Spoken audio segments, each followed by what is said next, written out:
The eviction notice was already 3 days old when I found it wedged under my apartment door, the paper soft from being stepped on repeatedly by neighbors who knew exactly what it meant.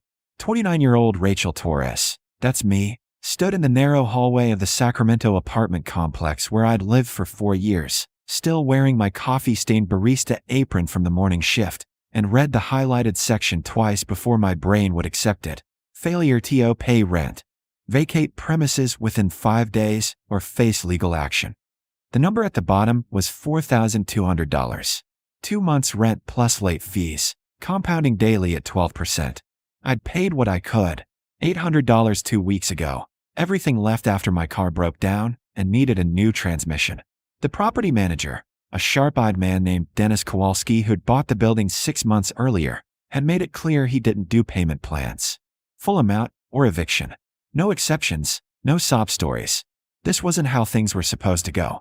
8 weeks earlier, my father had died of a heart attack at 61, sudden and cruel, in the maintenance shop where he'd worked for 37 years. Miguel Torres, a man who'd emigrated from El Salvador at 19 with nothing, who'd built a life through relentless work and careful saving, who'd raised 2 daughters after our mother left when I was 7. He'd owned almost nothing of value. A 2004 Ford Ranger, some tools, a savings account with $3,400 that had been consumed entirely by funeral costs, and a storage unit in Stockton, 30 miles north, that he'd rented for the last 15 years. Unit 247 at Stockton Self-Storage, $95 monthly, paid through automatic withdrawal from his checking account. My older sister Victoria had handled the estate with ruthless efficiency. She was 34, a pharmaceutical sales representative living in Orange County with her executive husband, a woman who'd legally changed her last name to his, Morrison, and who spoke about our father with the detached politeness you'd use for a distant acquaintance. She'd wanted everything liquidated immediately. The truck sold to a dealer for $2,800. The tools sold in a lot at auction for $340. And the storage unit, which she'd visited once, dismissed as junk, and wanted cleared out and terminated to stop the monthly charges. It's a bunch of old furniture and boxes of papers, Victoria had said on our one phone call about it, her voice clipped and impatient. Dad was a hoarder, Rachel. There's nothing valuable. I'll give you $200 to clean it out and dump everything. I'd taken the key because I couldn't afford not to. $200 meant groceries for 3 weeks. But I'd also taken it because Victoria's assessment of our father as a hoarder felt like a betrayal so profound I couldn't articulate it. Dad had been careful, methodical, a man who kept receipts and labeled boxes and never threw away anything that might have future use. He wasn't a hoarder. He was poor, and he remembered what it meant to have nothing. Now, standing in my apartment with the eviction notice, I had $1,240 in my checking account, $180 in cash, a maxed-out credit card, and no path forward. I'd applied for 17 jobs in the past month: retail, food service, office admin, anything that paid more than my current $14 hourly at the coffee shop. No callbacks. Sacramento's job market was brutal, flooded with applicants who had degrees and references I couldn't match. The storage unit key was in my kitchen drawer, a small brass key on a ring with a faded paper tag reading 247 in my father's handwriting. I'd been putting off dealing with it because the storage facility charged $50 for any rental truck, and because the thought of sorting through my father's belongings felt like an excavation of grief I wasn't ready to perform. But Victoria had been calling twice a week, demanding I close it out, threatening to do it herself and donate everything if I didn't handle it. That evening, I called the storage facility. The woman who answered had a tired, smoker's rasp. Stockton Self-Storage, this is Denise. I need to access Unit 247. It was my father's, Miguel Torres. He passed away recently. A pause, the sound of typing. Yeah, I see it here. You're authorized. I have the key. I'm his daughter. Key's enough. We're open until 9 p.m. if you want to come tonight. Fair warning, though, that unit's been here a long time. 15 years. We don't climate control the older sections, so stuff deteriorates. I borrowed my coworker's pickup truck, promising to return it with a full tank of gas I couldn't afford. The drive to Stockton took 40 minutes in evening traffic, Highway 99 clogged with commuters. The storage facility was off a frontage road near the port, A sprawling complex of identical beige buildings surrounded by chain-link fence and security lights that cast everything in harsh sodium yellow. Unit 247 was in Building C, third row from the back. The door was a roll-up metal gate, rusted along the bottom edge, secured with a heavy padlock covered in dust. I unlocked it with hands that shook from exhaustion and dread, and hauled the door upward. It shrieked on its tracks, loud enough to echo across the empty rows. Inside was darkness that smelled of cardboard and old fabric and something else, the particular mustiness of sealed spaces and time. My phone's flashlight swept across the unit's interior, 10 feet deep, 8 feet wide, packed floor to ceiling. Victoria had been partially right. There was furniture, a disassembled bed frame, a dresser missing drawers, boxes labeled in English and Spanish, kitchen items, work clothes, importante, no drawer. And at the very back, covered with a stained tarp, a military-style footlocker made of riveted steel, forest green, with a combination lock that looked newer than everything else in the unit. I stared at that footlocker, and something cold slid down my spine. Not fear, but recognition. My father had been many things, but careless wasn't one of them. Everything here was labeled, organized, accessible. Except that truck. I spent an hour moving boxes, stacking them in the pickup truck bed, finding nothing but exactly what Victoria had described: old dishes, worn work boots, files of tax returns from the 90s. My phone battery dropped to 15%. My back ached. The storage facility would close in 30 minutes. The footlocker sat there, silent and immovable, and I had no idea what the combination could be. Then I remembered my father's employee number at the maintenance shop, the number he'd had for 37 years, the number on every paycheck stub I'd ever seen him bring home. April 18th, 73. I knelt in front of the truck, spun the dial, and heard the lock click open. Inside, beneath a layer of carefully folded canvas, were documents. And beneath those, stacked in vacuum-sealed bags, bundles of currency, old bills, worn bills, $100 denominations. I stopped breathing. My hands went numb. The flashlight beam shook across the trunk's contents, and I understood that nothing about my father's life had been what I thought, and everything I was about to lose had just shifted into a different universe entirely. I sat on the cold concrete floor of the storage unit with my phone's flashlight balanced on a cardboard box, my hands shaking so badly I could barely open the first vacuum-sealed bag. Inside were $100 bills, worn but intact, bundled in groups of 100 with rubber bands that had degraded into sticky black residue. I counted one bundle twice, $10,000. The bag contained 6 bundles. There were 11 bags in the footlocker. My throat closed. I couldn't get air. The math was simple and impossible. $660,000. In my father's storage unit. In cash. Hidden for God knew how long under a tarp, behind boxes of old tax returns and kitchen supplies, secured with a combination lock that used his employee number from a job where he'd earned $42,000 annually for the last decade of his life. The documents beneath the money explained what I couldn't process. My father had been a compulsive saver, that much I'd known. What I hadn't known was the extent. Bank statements from 4 different accounts, all closed in 2007, showing systematic deposits over 18 years. Pay stubs with handwritten notes in the margins. $200 to savings, $150 extra shift. Receipts for money orders sent to relatives in El Salvador, meticulous records of every dollar allocated. And a spreadsheet, printed on fading dot matrix paper, titled Plan de Retiro, Retirement Plan. Miguel Flores had immigrated with nothing and spent 30 years building something. He'd worked overtime constantly, lived in cheap apartments, drove vehicles until they died, and saved with an intensity that bordered on obsession. By 2007, according to the statements, he'd accumulated $580,000 across multiple accounts, an impossible sum for a maintenance worker, until you saw the timeline. 18 years of 60-hour weeks at union wages with overtime multipliers. 18 years of almost no spending. 18 years of compound interest before the financial crisis. Then 2008 happened. The statements showed what came next. Washington Mutual failed, taking one account with it. $140,000 tied up in FDIC insurance claims that would take years. Wachovia was absorbed by Wells Fargo in chaos that froze another $95,000 temporarily. My father had watched the news reports of failing banks and made a decision I could see documented in handwritten notes dated October 2008.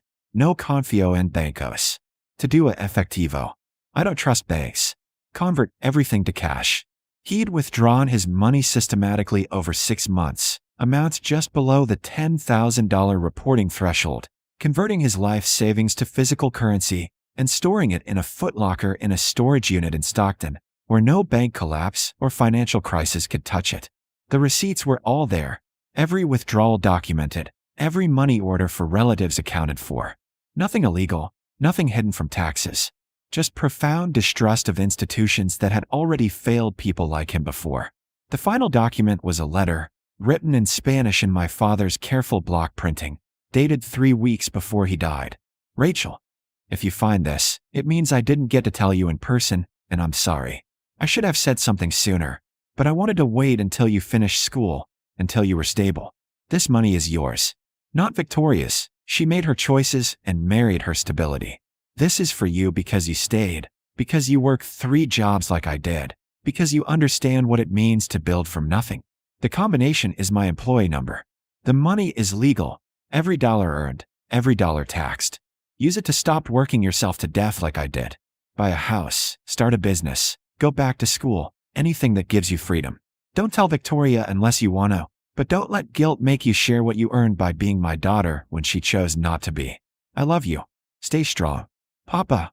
I read the letter 4 times, tears dripping onto the paper, my breath coming in shallow gasps that echoed in the metal unit. Around me, the storage facility was silent except for the distant hum of security lights and traffic from Highway 99. My phone showed 8:47 p.m. The facility closed at 9. I had 13 minutes. I worked with mechanical efficiency, the way my father had taught me, practical, systematic. I loaded the 11 bags of cash into 2 cardboard boxes labeled kitchen items, sealed them with packing tape, carried them to the pickup truck, and hid them under a tarp in my work uniform. The documents went into my backpack. The footlocker itself I left in the unit along with the furniture Victoria had dismissed as junk. At 8:56 p.m., I found Denise in the facility office, a small room with security monitors and a space heater. She looked up from her crossword puzzle. Done already? Mostly. I need to come back with a bigger truck for the furniture. Can I keep the unit for another month? She checked her computer. Rent's due in 6 days. $95. I paid her in cash from my wallet. A 20, 3 tens, 4 fives. She gave me a receipt and a new padlock to replace my father's. You've got until the 15th. After that, it's another month's charge. I drove back to Sacramento in a daze, the highway lights streaking past, the boxes of money shifting slightly in the truck bed every time I braked. My hands were steady on the wheel, but my mind was fragmenting, trying to process what had just happened. For hours ago, I'd been facing eviction with $1,240 to my name. Now I had $660,000 in vacuum-sealed bags and a letter from my dead father that rewrote everything I understood about my family and my worth. At 10:15 p.m., I parked the truck behind my apartment complex and carried the boxes up the back stairs in 2 trips, my heart hammering, certain every neighbor who glanced out a window could somehow see through the cardboard to the contents. Inside my apartment, I locked the door, drew the curtains, and sat on the floor with the boxes in front of me, staring at them until my vision blurred. The eviction notice was still on the kitchen counter. For $1,200 due. 5 days to vacate. I could pay it. I could pay it right now, in cash, and still have over $655,000 remaining. The thought was dizzying. The problem that had consumed every waking moment for 2 months, solved by opening a footlocker. But my father's letter had said the money was legal, and I needed to verify that before I did anything. I needed to understand what I was holding, how to protect it, how to convert it to usable funds without triggering investigations or losing it to taxes I couldn't navigate. At 11:30 p.m., I called the one person I trusted with complicated problems, my coworker's boyfriend, James, who worked as a CPA for a firm in downtown Sacramento. I woke him up. Rachel? What's wrong? I need help. Financial help. It's not illegal, but it's complicated, and I need someone who understands tax law and banking regulations. Can you meet me tomorrow? A pause, then his voice, cautious and alert. How complicated? My father left me an inheritance. A large cash inheritance. I need to know how to handle it correctly. How large? I swallowed hard. $660,000. The silence on the line stretched for 5 seconds. I'll meet you at 9 a.m. at the office. Don't talk to anyone else. Don't deposit anything. Just bring whatever documentation you have. He hung up. I sat in my apartment with the boxes of money, my father's letter in my lap, and waited for morning. James met me in a conference room at his firm with 2 other CPAs, an older woman named Patricia and a younger man named Aaron who specialized in estate law. I'd brought every document from the Foot Locker in a canvas bag that had been my father's, and for 90 minutes they examined bank statements, withdrawal receipts, tax returns going back to 1991, and my father's handwritten ledgers. Patricia looked up from the spreadsheet, her expression thoughtful. Your father was meticulous. Every withdrawal is documented. Every deposit traced to verified income. The money was earned legally, taxed appropriately at the time, and withdrawn legally. Converting savings to cash isn't illegal. Unusual, yes, but not illegal.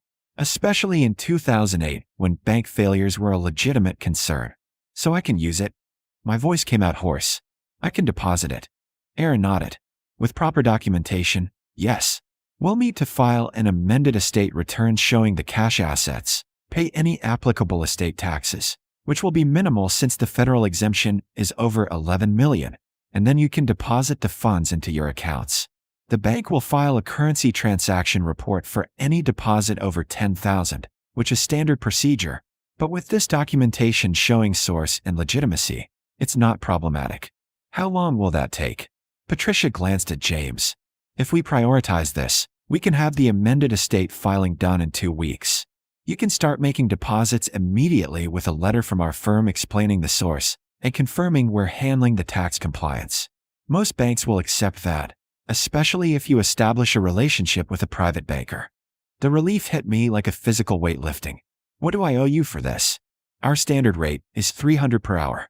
This will probably run 6 to 8 hours of work total. Call it $2,000. Patricia's smile was kind. James says you're good people. We can bill you net $30 if you need time. I paid them $2,000 in cash that afternoon from one of the bundles, watching their expressions carefully neutral as I counted out $200 bills. Professional discretion, but I saw Patricia exchange a glance with Aaron that said they understood exactly what my life had been before I walked into that conference room. By Friday, 4 days before my eviction deadline, I had a letter from the CPA firm, an appointment with a private banker at Wells Fargo, and a plan. I deposited $50,000 in cash with full documentation. The banker, a composed woman in her 50s named Sandra Chun, reviewed the CPA letter and my father's estate documents with the thoroughness of someone who'd seen stranger situations. This is highly unusual but completely legitimate, she said. I'll set up a savings account for the bulk of funds and a checking account for living expenses. I'd recommend keeping the majority untouched until the estate filing is complete, just for clean documentation. I need $4,200 immediately, I said, to pay back rent. That's not a problem at all. I walked out of the bank with a cashier's check for $4,200, my hands shaking, my vision blurring with tears. I kept blinking back. That evening I delivered the check to Dennis Kowalski, the property manager, in his office. He looked at it with surprise that he tried to hide. This covers everything through the end of this month, he said slowly. You'll need to stay current going forward. I will. My voice was steady, and I'd like to discuss signing a year-long lease instead of month-to-month. His expression shifted to something calculating. Year lease is $2,200 monthly, first and last month due at signing. It was $200 more than I'd been paying, an opportunistic increase, but I didn't care. I'll have a check to you by Monday. I spent the weekend cleaning out the rest of the storage unit with help from James and 2 friends from the coffee shop. The furniture went to Goodwill, the boxes of papers I kept for sentimental sorting later. The Foot Locker itself I brought back to my apartment, empty now except for my father's letter, which I framed and hung above my desk. By mid-January, the estate filing was complete. The IRS accepted the amended return, assessed 0 additional taxes since the estate was well below exemption thresholds, and I was free to use the money without restriction. I deposited the remaining $608,000 in structured amounts over 4 weeks, all documented, all clean. Victoria called twice during this period, demanding to know if I'd cleared out the storage unit, insisting I send her the $200 she'd offered for the work. I told her the unit was closed, the contents disposed of, and mailed her a check for $200 from my new checking account. She never asked what I'd found. She dismissed our father's life as junk, and I felt no obligation to correct her. In February, I quit the coffee shop. My manager was kind about it, understanding when I explained I'd received an inheritance and wanted to go back to school. I enrolled at Sacramento State for the fall semester, business administration, the degree I'd abandoned 6 years earlier when I couldn't afford both tuition and rent. The cost was $7,500 per year for California residents. I paid the first year in full upfront. I also hired a financial advisor, a fiduciary recommended by Patricia, who helped me invest $400,000 in a diversified portfolio designed for long-term growth. The remaining $200,000 I kept in savings, emergency fund, living expenses, a buffer against the kind of catastrophe that had almost destroyed me 2 months earlier. In April, I received a letter from Dennis Kowalski's management company. The building was being sold to a new owner who planned to renovate and convert to market-rate units. All current tenants were being offered buyouts to terminate their leases early, $3,000 per unit. Take it or face rent increases to $2,800 monthly when the current leases expired. I took the buyout and used it as part of a down payment on a small condo in Elk Grove, a 2-bedroom place for $285,000 that was mine, truly mine, with a mortgage I could afford and equity I was building. The closing was in June. My father's framed letter was the first thing I hung on the wall. That summer, Victoria called from Orange County with news that she and her husband were divorcing. The settlement was ugly, contentious, exposing that his executive salary had been masking significant debt and that their lifestyle had been leveraged on credit cards and home equity loans. She was looking at bankruptcy, at starting over at 35 with nothing. I might need to borrow some money, she said, her voice tight with humiliation. Just short-term, until I get back on my feet. I thought about my father's letter. Not Victoria's. She made her choices and married her stability. I thought about her dismissal of the storage unit, her eagerness to erase him from her life, her impatience with anything that didn't serve her immediate convenience. I'm a full-time student, Victoria. I don't have money to loan. It wasn't quite a lie. The money I had wasn't for lending to someone who'd never understood what it represented, not wealth, but survival, sacrifice, and the bone-deep knowledge of what it meant to build something from nothing. In September, I started classes. Business law, accounting, microeconomics, subjects my father would have loved, would have helped me study for at the kitchen table while he wrote out his careful budgets and spreadsheets. I carried his work ethic into every assignment, his methodical discipline into every exam. By December, I had a 3.8 GPA, for $123,000 in investments that had grown with the market, a paid-off car, and a condo that was appreciating faster than my mortgage interest. I had security, options, a future that didn't involve eviction notices and Walmart parking lots. But more than that, I had the understanding that my father had given me something more valuable than money. He'd given me proof that I was worth fighting for, worth saving for, worth 30 years of sacrifice and careful planning.